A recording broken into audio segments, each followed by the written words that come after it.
Hey guys, it's Danielle. We're going to jump back in, and today we're going to talk about where you should look to find that rental property. So, talked about why, we talked about the down payment and how to get it. So, then once you've got that figured out, where do you actually look to find a rental property? Um, so this is what we did, right?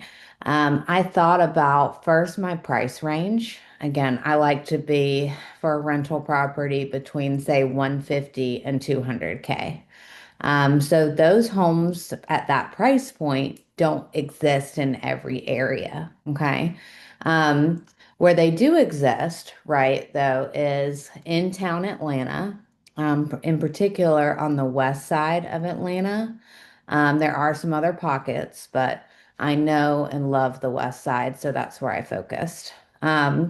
So I was looking at an area that had plenty of homes in my price range and that had some other desirable elements, if you will, for renting. Okay. So when I say the west side of Atlanta, what I mean is kind of the area around the Mercedes-Benz Stadium, Georgia Tech, the HBCUs, that area. Okay. So there's a lot of drivers, if you will, for income in those areas.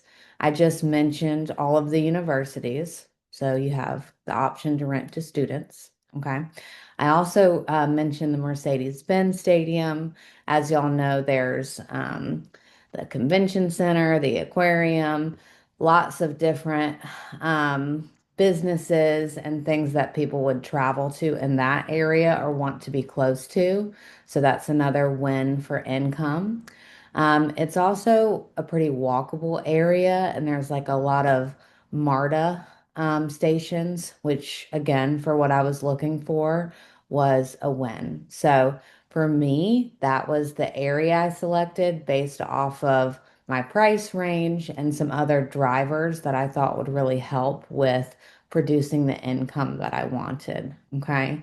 So another um, of area that you could look at would be a really good school district. That's a really good strategy as well. Good school districts tend to maintain their value over time because the schools are good, right? So areas like Peachtree City or Johns Creek, Alpharetta, Marietta, etc. Those would be great areas to look in because they have great schools. Okay. And it is pretty easy to keep those properties rented because, like I said, there's a lot of families that are looking to be in those great school systems. Um, I will tell you, as a general rule, the price point is going to be significantly higher. So you're probably looking at, let's say, 350 to 425K if you are buying in those areas. And yet the rental may be a little bit higher. And like I said, the area itself is going to be a little bit different. So that's kind of where you could look, two different ways to go with it, and what we did. So. Y'all stay tuned. We're going to dive in more from here, and I'll see you soon. Thanks, guys.